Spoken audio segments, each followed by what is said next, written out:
Shalom jemaat yang terkasih, kita bersyukur karena pada saat ini dapat kembali mendengarkan kebenaran firman Tuhan. Tetapi sebelumnya mari kita bersatu di dalam doa. Ya Tuhan, kami bersyukur pada saat ini dapat kembali mendengarkan firman-Mu. Biarlah Engkau ya Tuhan yang menolong setiap kami agar mengerti, dan terlebih hamba-Mu yang akan menyampaikannya. Kami menyerahkan dalam tangan-Mu, hanya di dalam nama Tuhan Yesus berdoa. Amin. Saat ini saya ingin bertanya kepada saudara sekalian, apakah saudara masih ingat kapan pertama kali saudara menerima Tuhan Yesus sebagai Tuhan dan Juru Selamat secara pribadi? Coba kita ingat-ingat, kapan waktunya dan bagaimana perasaan pada waktu itu? Saya secara pribadi masih sangat ingat, yaitu pada tanggal 28 November tahun 2015. Nah, pada saat itu, ketika saya menerima Tuhan Yesus, saya memiliki keinginan yang sangat kuat untuk melayani Tuhan. Dan pada saat itu adalah melayani dalam bidang musik. Saya belajar keyboard dan gitar agar bisa bermain musik di gereja. Pertobatan memang seharusnya mengubahkan seseorang dari seseorang yang hidup lama menjadi hidup baru. Tentunya kita memiliki harapan ketika kita bertobat, kita akan memiliki hidup yang benar-benar berubah, yaitu hidup yang benar-benar di dalam Tuhan, dan kita benar-benar hidup sempurna seperti Kristus. Tetapi percayalah, hidup sebagai orang Kristen tidak akan benar-benar semudah itu kalau kita hidup untuk keuntungan diri pribadi. Tetapi pula, tidak akan sesulit itu jika kita memang mau hidup bersama dengan Tuhan. Ya, intinya hidup yang berubah itu, hidup dalam pertobatan itu intinya adalah hidup bersama dengan Tuhan selama kita menjalani hidup. Dalam kitab Amsal ini kita akan belajar banyak sekali pengajaran dan hikmat tentang bagaimana menjalani hidup. Nah, salah satunya yang tertulis dalam Amsal pasal 3 ayat 5 sampai dengan 10. Ialah tentang bagaimana kita mempraktekkan hidup bersama dengan Tuhan. Saya akan membacakannya untuk kita semua. Percayalah kepada Tuhan dengan segenap hatimu, dan janganlah bersandar kepada pengertianmu sendiri. Akuilah Dia dalam segala lakumu, maka Ia akan meluruskan jalanmu. Janganlah engkau menganggap dirimu sendiri bijak, takutlah akan Tuhan dan jauhilah kejahatan. Itulah yang akan menyembuhkan tubuhmu dan menyegarkan tulang-tulangmu. Muliakanlah Tuhan dengan hartamu dan dengan hasil pertama dari segala penghasilanmu. Maka lumbung-lumbungmu akan diisi penuh sampai melimpah-limpah, dan bejana pemerahanmu akan meluap dengan air anggurnya. Dari Amsal ini kita akan melihat bagaimana ia mengungkapkan bagaimana hidup bersama dengan Tuhan. Nah, di sini kita akan belajar 3 cara hidup, bagaimana hidup bersama dengan Tuhan. Yang pertama adalah bergantung kepada Tuhan. Dalam ayat yang kelima dituliskan, percayalah kepada Tuhan dengan segenap hatimu, dan janganlah bersandar kepada pengertianmu sendiri. Inilah apa yang seharusnya dilakukan oleh seorang umat Tuhan, seorang anak Tuhan, yaitu percaya kepada Tuhan. Inilah hal yang pasti dan memang harus dilakukan, mutlak harus dilakukan. Karena bagaimana seseorang dapat mengatakan kalau ia adalah umat Tuhan, kalau ia adalah anak Tuhan, tetapi ia tidak mau mempercayakan hidupnya kepada Tuhan. Percaya di sini tentunya bukan hanya percaya dengan kata-kata saja, tetapi percaya dengan bukti yang nyata dalam kehidupannya. Kata jangan bersandar kepada pengertianmu sendiri adalah perintah kepada umat Tuhan, karena seringkali manusia hanya memikirkan sesuatu menurut rasionya saja, menurut apa yang masuk akal dalam pikirannya saja, dan tidak memberikan kesempatan kepada Tuhan untuk menyatakan kuasa di dalam hidupnya.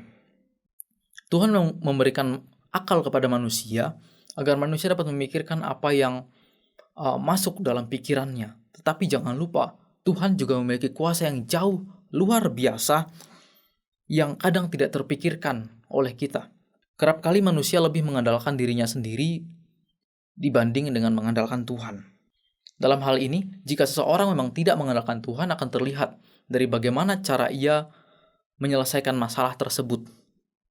Jika seorang sungguh-sungguh percaya kepada Tuhan, maka ia akan selalu menggantungkan hidupnya hanya kepada Tuhan. Lebih lanjut, dalam ayat yang ke-6 dikatakan, akuilah Dia dalam segala lakumu, maka Ia akan meluruskan jalanmu. Nah, di sini adalah jawaban dari masalah kehidupan manusia. Seseorang yang mau mengakui Tuhan secara nyata dalam kehidupannya, pastinya Tuhan akan memberikan pertolongan kepadanya. Kepercayaan semacam ini merupakan dasar hubungan kita dengan Tuhan, yang dilandaskan pada anggapan bahwa Tuhan itu pasti mampu untuk diandalkan. Pertanyaan sekarang, apakah kita sudah memberikan hidup kita kepada Tuhan? Apakah kita sudah benar-benar mengantukkan hidup kita hanya kepada Tuhan? Ini merupakan bukti yang nyata bahwa kita sudah percaya kepada Tuhan, yaitu ketika kita mengatakan percaya, kita juga melakukannya dalam kehidupan kita sehari-hari. Kita dapat melakukannya dalam kehidupan doa kita. Apakah kita sudah menyerahkan semua pergumulan-pergumulan kita kepada Tuhan? Apakah kita sudah menaikkan syukur-syukur kita kepada Tuhan? Apakah kita sudah melakukan ibadah kita kepada Tuhan dengan penuh rasa syukur kita? Cara kedua untuk hidup bersama dengan Tuhan adalah takut akan Tuhan. Sebenarnya hal ini masih berhubungan dengan yang pertama, yaitu untuk tidak mengandalkan kekuatan pribadi, tetapi mengandalkan Tuhan. Hal ini karena seorang yang tidak mau mengandalkan Tuhan, bisa dikatakan bahwa seorang itu adalah seorang yang sombong. Mengapa sombong? Karena ia merasa ia adalah seseorang yang kuat. Ia merasa seseorang yang pasti bisa melakukannya sendirian. Ia pasti bisa melakukan melewati rintangan, melewati masalah-masalah itu sendirian. Mengandalkan sesuatu hal kepada Tuhan bukan saja berarti mengakui bahwa diri itu lemah tanpa pertolongan. Namun yang lebih penting ialah memperlihatkan bahwa seseorang itu percaya kepada Tuhan yang adalah Allah yang luar biasa. Tuhan punya kuasa untuk mengalahkan rintangan dan masalah dalam hidup, dan pengakuan untuk tunduk hanya kepada Tuhan. Seseorang yang tidak mau mempercayakan diri kepada Tuhan bahkan bisa saja lari kepada hal yang tidak Tuhan senangi, yaitu dosa dan kejahatan. Inilah peringatan Amsal, yaitu takut akan Tuhan dan jauhi kejahatan. Seseorang yang tidak mau takut akan Tuhan akan memiliki hidup yang semena-mena saja, tanpa ada batasan kepada diri untuk melakukan sesuatu. Dan ia akan melakukan apapun dengan tujuan yang tidak jelas pastinya. Hal ini tentunya akan sangat berbeda dengan anak Tuhan yang percaya sungguh-sungguh kepada Tuhan. Kepada anak Tuhan yang hidupnya takut akan Tuhan. Ia akan mempercayakan dirinya kepada Tuhan. Ia akan melakukan segalanya atas dasar untuk kemuliaan nama Tuhan. Sekarang, bagaimana dengan kita? Apakah kita sudah hidup takut akan Tuhan? Atau kita masih hidup takut akan dunia? Jika kita sudah mengatakan kita percaya kepada Tuhan, kita juga harus membuktikan bahwa hidup kita sudah takut akan Tuhan dalam setiap laku kita, yaitu dengan menjaga segala kelakuan kita, dengan menjaga segala pikiran, perbuatan, perkataan kita, dan semuanya hanya untuk kemuliaan nama Tuhan. Cara ketiga untuk hidup bersama dengan Tuhan adalah persembahan kepada Tuhan. Seseorang yang mempercayakan diri kepada Tuhan adalah seseorang yang sadar bahwa semua hal di dunia ini adalah milik Tuhan. Demikian pula dengan apa yang dimiliki sepenuhnya. Amsal menuliskan untuk memuliakan Tuhan dengan harta dan hasil pertama dari segala penghasilan. Ayat ini mungkin ada yang menafsirkan mengenai persembahan persepuluhan. Tetapi hal ini bisa juga menjadi lebih luas, yaitu dengan memuliakan Tuhan dengan semua hal yang kita miliki saat ini. Tidak semua orang itu berkecukupan untuk selalu memberi lebih dalam persembahannya. Tetapi semua orang dapat memberikan hidup yang terbaik untuk Tuhan. Dapat memberikan hidup seutuhnya kepada Tuhan sebagai persembahan hidupnya. Tuhan sudah memberikan yang terbaik kepada manusia. Sekarang tinggal bagaimana manusia membalas apa yang sudah Tuhan berikan itu. Tidak sampai manusia yang memberi saja, tapi hal ini berlanjut. Bahkan Tuhan sendiri memberikan janji-janji kepada orang-orang yang seperti ini untuk selalu diberikan berkat oleh Tuhan. Seperti yang tertulis dalam ayat yang ke-10 yang berbunyi, maka lumbung-lumbungmu akan diisi penuh sampai melimpah-limpah, dan bejana pemerahanmu akan meluap dengan air anggurnya. Kata-kata ini adalah janji yang Tuhan berikan kepada umatnya yang sungguh-sungguh percaya kepadanya. Dan ini kata-kata ini diberikan kepada mereka waktu itu yang konteksnya memiliki usaha gandum dan anggur. Dengan melimpah dan meluapnya hasil mereka pada saat itu adalah bukti bahwa Tuhan telah memberkati apa yang mereka miliki pada saat itu.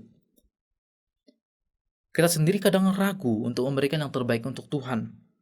Mungkin kita bisa saja seperti Kain yang dalam kitab Kejadian yang memberikan kepada Tuhan bukan yang terbaik, sehingga seolah-olah Tuhan tidak memberkati, sehingga seolah-olah Tuhan tidak menerima apa yang diberikan.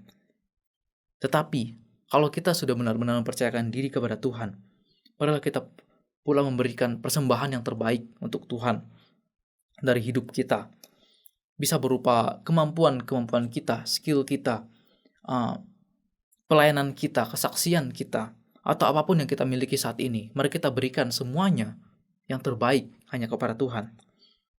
Nah, di sini kita telah belajar bagaimana Amsal menunjukkan cara seseorang bagaimana hidup bersama dengan Tuhan. Jika kita sudah menerima Tuhan dan percaya kepadanya, tentu kewajiban kita adalah percaya penuh kepada Tuhan, kita takut akan Tuhan, dan kita memberikan yang terbaik untuk Tuhan. Mari kita berdoa. Ya Tuhan, pada saat ini kami telah belajar bagaimana hidup kami ketika kami sudah menerima Tuhan. Seharusnya kami bisa mempercayakan diri kepada Tuhan. Seharusnya kami bisa takut akan Tuhan, dan seharusnya kami dapat memberikan yang terbaik untuk Tuhan. Kami tahu ini bukan hal yang mudah, tapi kami percaya pula Tuhan dapat memampukan kami melakukan semuanya itu. Karena ini semua untuk kemuliaan nama Tuhan. Kami menyerahkan seluruh kehidupan kami hanya dalam tangan-Mu. Hanya di dalam nama Tuhan Yesus kami sudah berdoa. Amin.